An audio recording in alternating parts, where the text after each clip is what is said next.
Well, welcome in, guys, to the channel, to the show. And it's the Wake Up Call podcast.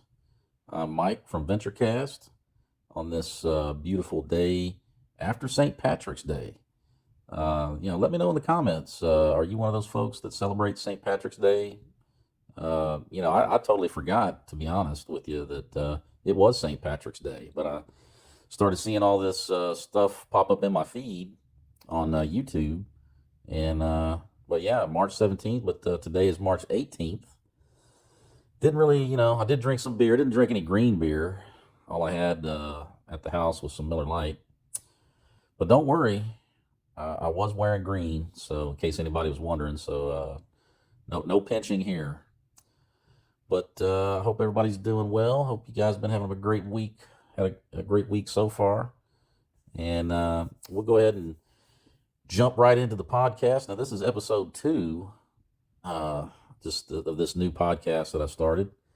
The first one was about long haul flights and some kind of tips on that. But today, I'm going to get back to the cruising side of the house, and we're going to talk about Cruise Day, or also known as Embarkation Day. And I know that that's a joyous occasion for all you hardcore cruisers out there. You book your cruise months, in some cases years in advance, and you're counting down the days. You're saving up your money. You're making your installment payments on your cruise to pay it off. Maybe you're booking your excursions and all of that.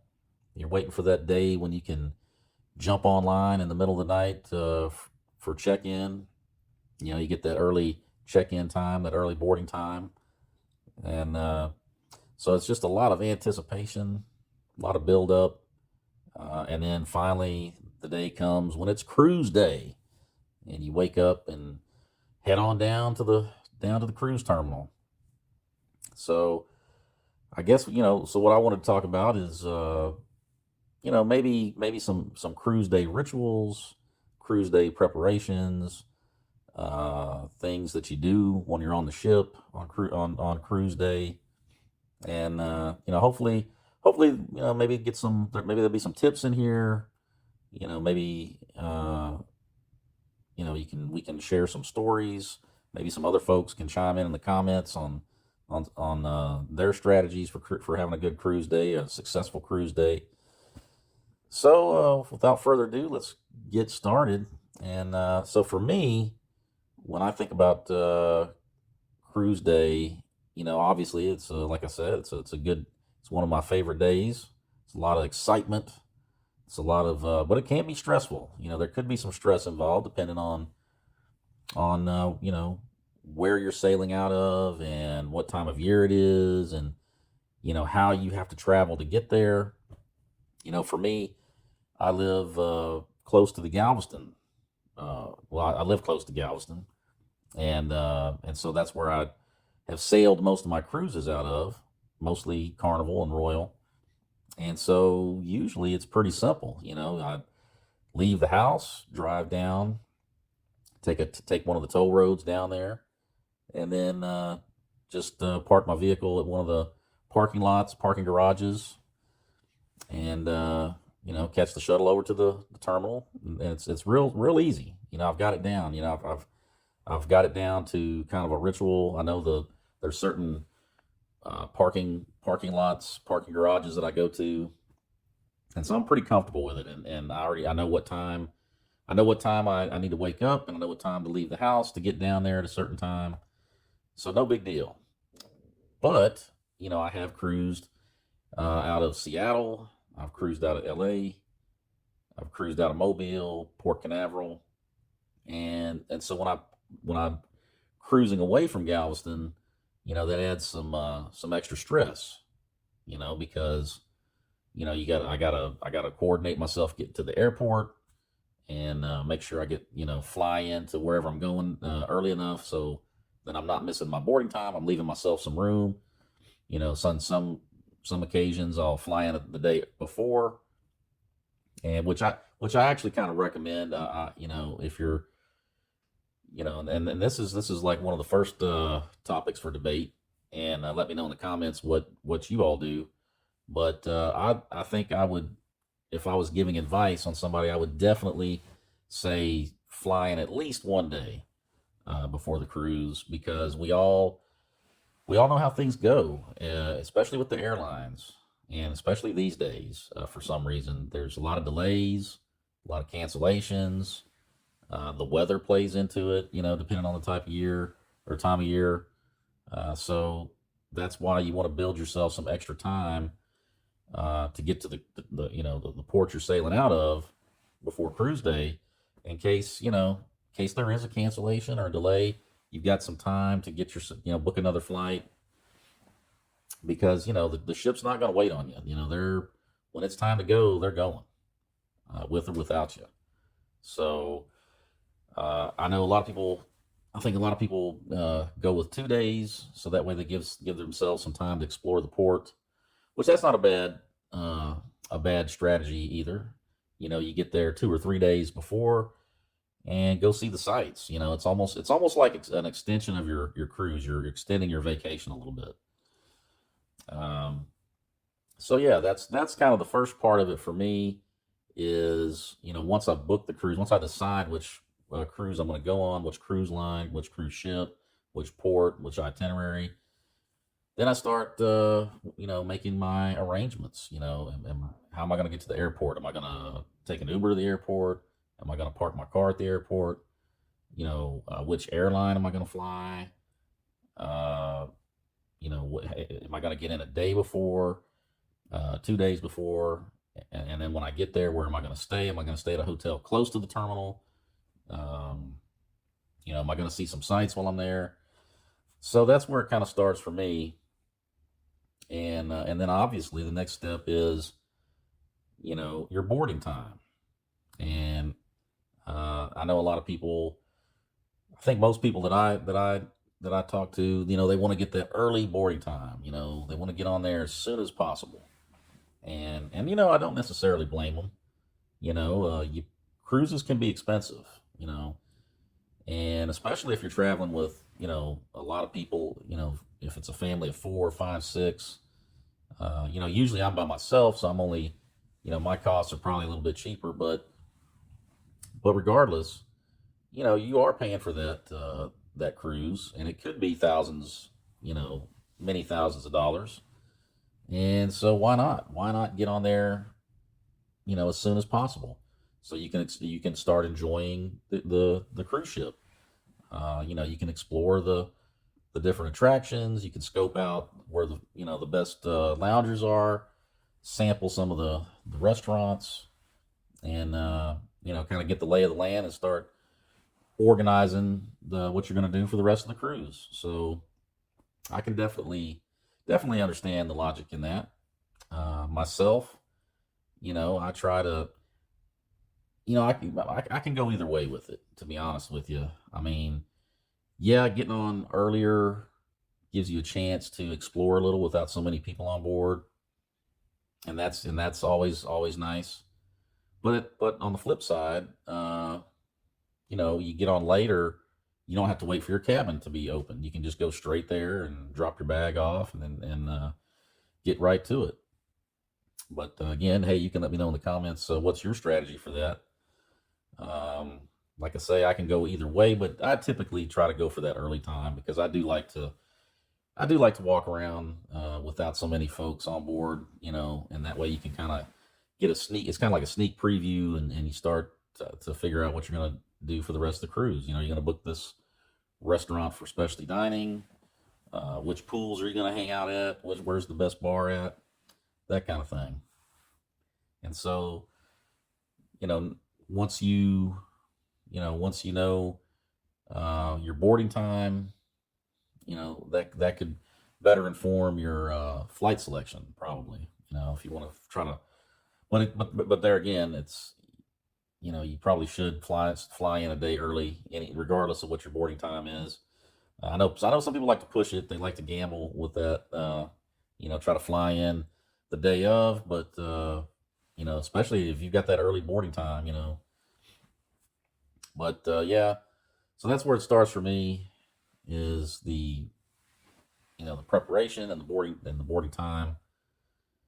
So once you've got your travel plan set up and you've got your boarding day picked out, or your boarding time picked out rather, uh, then it's are you gonna book some things ahead of time?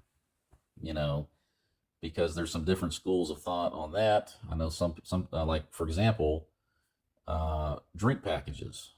You know, now we all know that since the reopening of the cruise lines after the pandemic, prices on everything has gone up. I mean, everything has increased. Everything you can think of on the ship, the fares have gone up, the specialty dining has gone up, drinks have gone up, drink packages have gone up, excursions, everything. And so, and what I was going to suggest is, like, I know Royal Caribbean, for example. They used to have a thing where they would have a special. If you waited till the day you got on the ship, embarkation day, you could get some discounts on the drink package.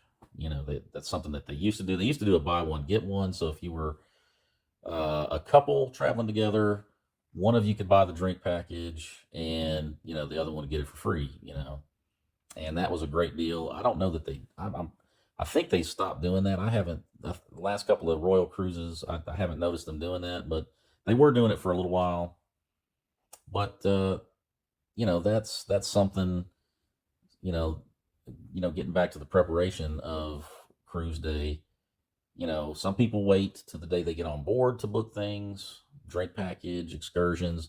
Some people do it beforehand. And, I'm the type of person, I like to have it all done before I get to the ship.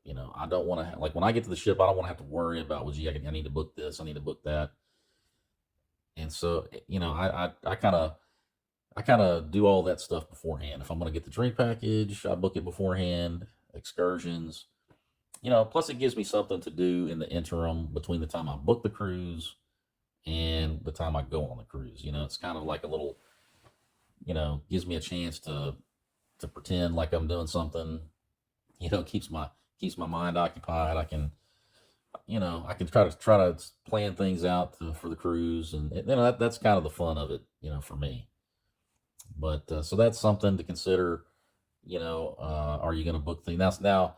In some cases, uh, like, getting back to Royal Caribbean, you do have to wait until cruise day to book things. Like, for example, like some of the Broadway shows or the ice shows or something like that. You might have to wait until you actually get on the ship to book them, book your times.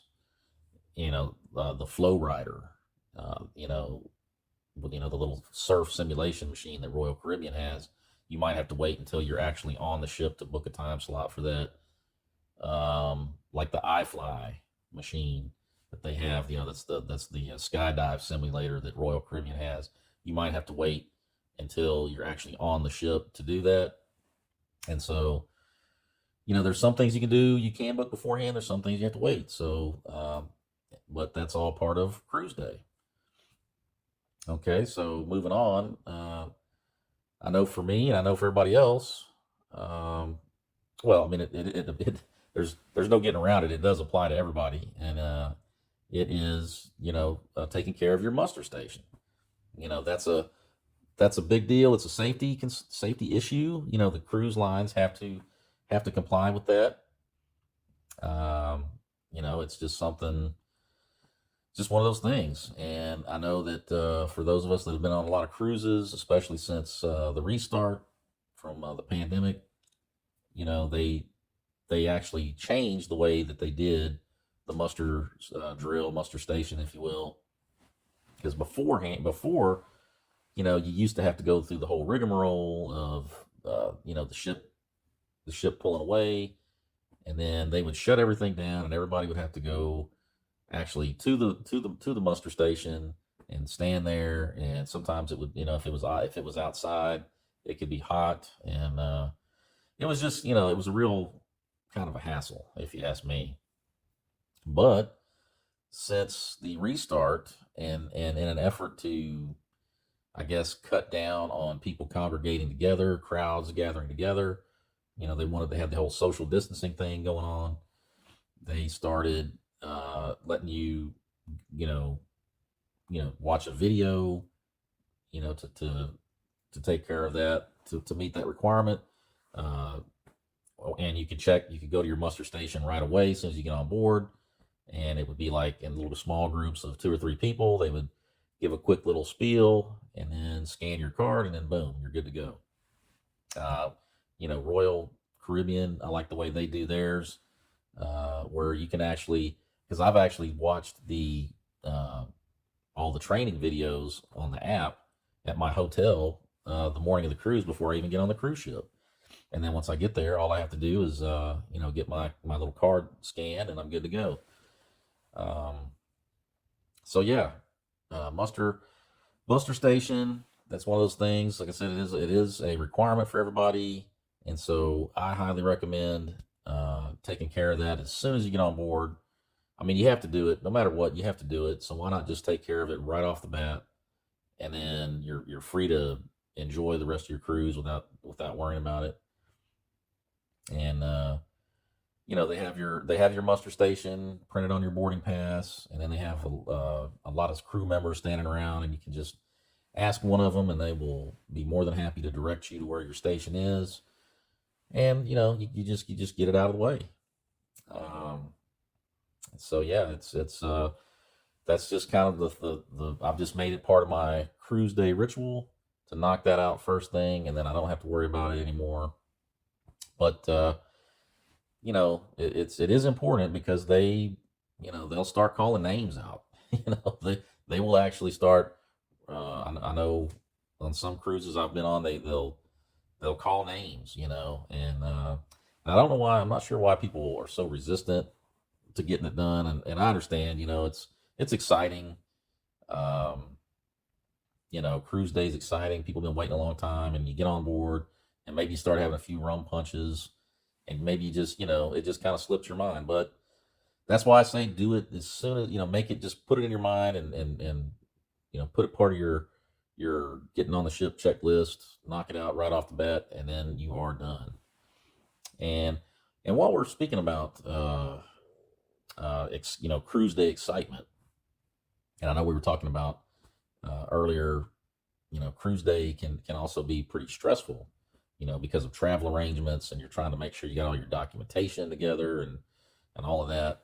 You want to make sure you get there in a timely manner. It can be stressful, and so another tip for me for cruise day is eat yourself a good breakfast. If you're flying in before the cruise, and you're staying at a hotel that offers breakfast, get up early and eat a good breakfast. Put some food in your stomach. Have a cup of coffee, some cups of coffee or orange juice, whatever your flavor is. And because cruise day it can be a long day sometimes, especially that time, but from breakfast until getting on the ship.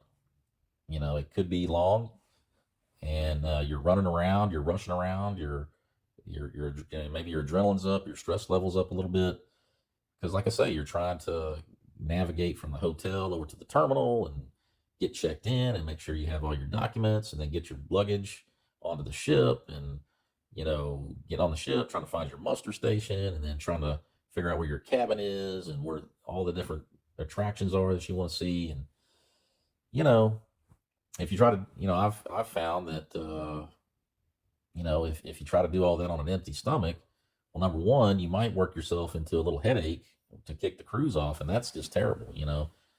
That's a terrible way to start your cruise. I mean, nobody wants to start your vacation off with a headache.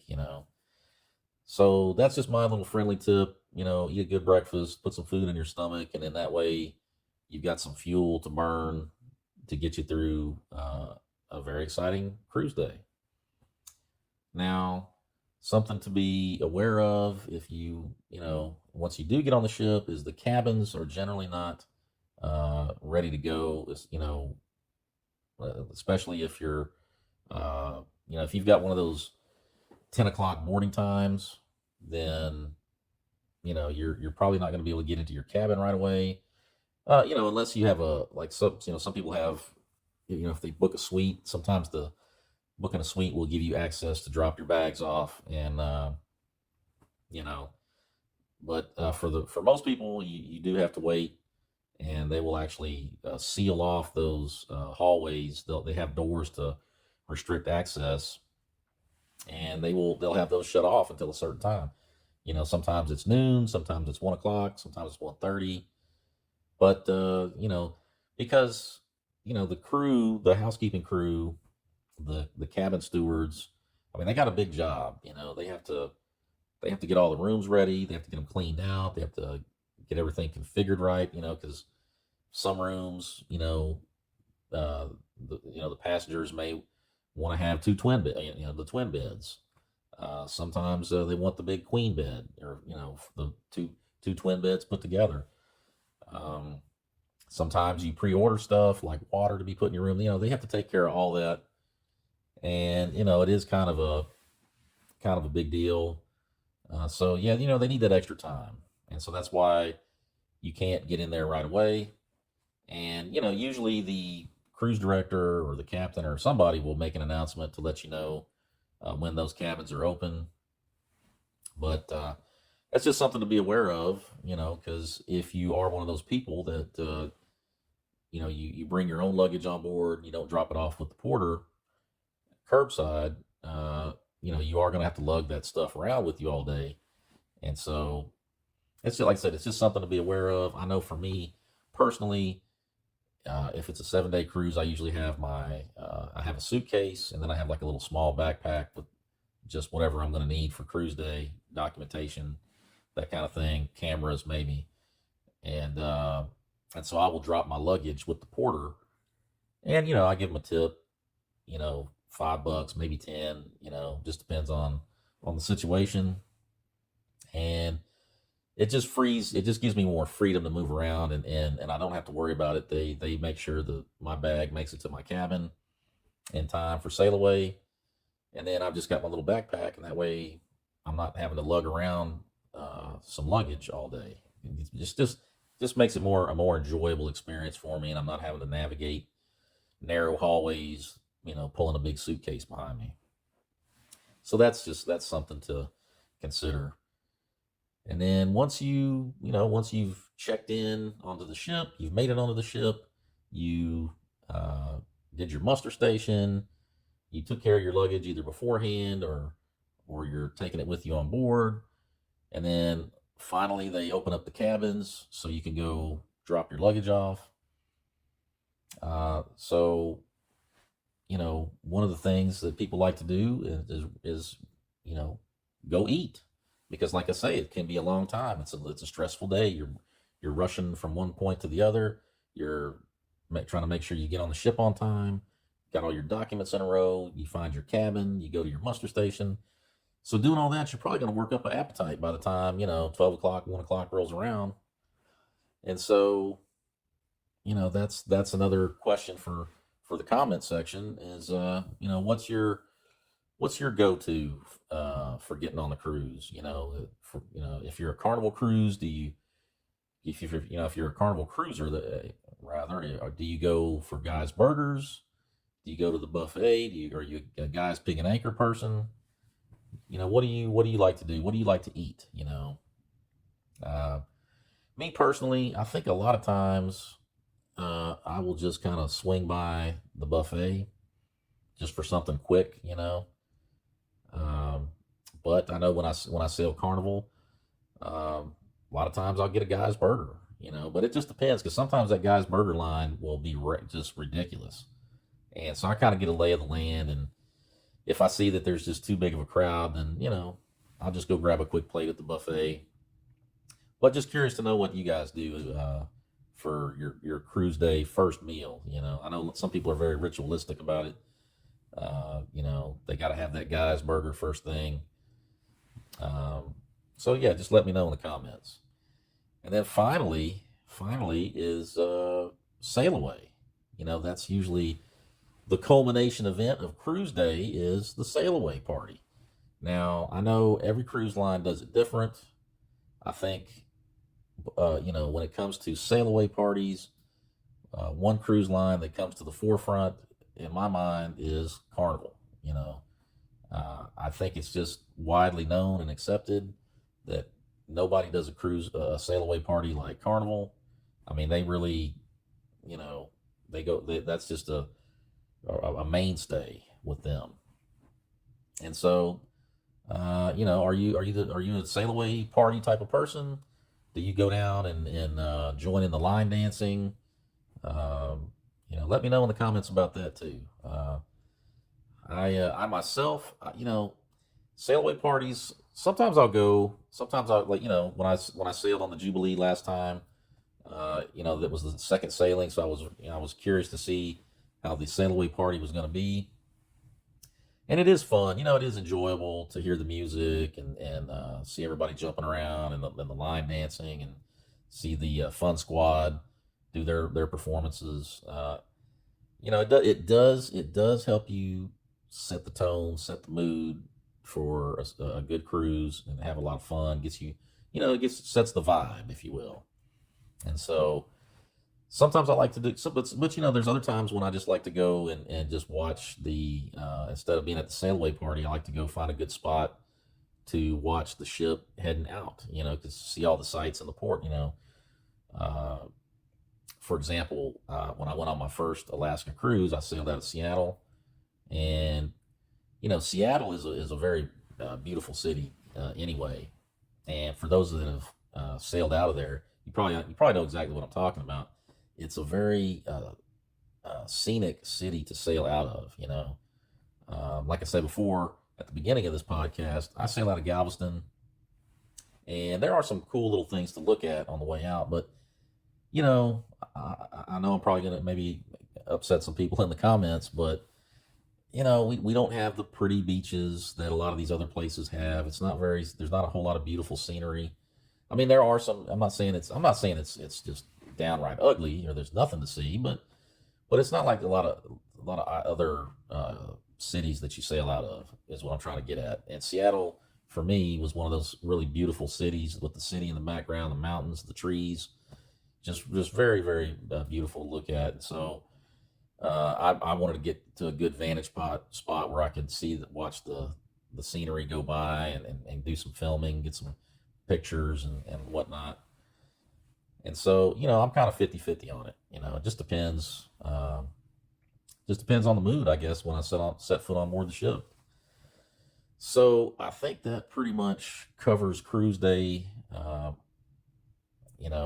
least for me, that's those are all the things that I think of on cruise day and involved with it. Um, but I don't know, maybe I missed something. If I did, again, let me know in the comments. This podcast is really just about sharing experiences and maybe some tips and just you know covering all the bases on these topics. And hopefully it's interactive. Like I say, hopefully you can use the comment section to kind of leave your own advice, your own experiences, and other people can chime in, and it can be like a sharing thing. So, but like I say, go ahead and wrap this up. Hope the rest of your week goes well. Hope you got something good planned for the weekend.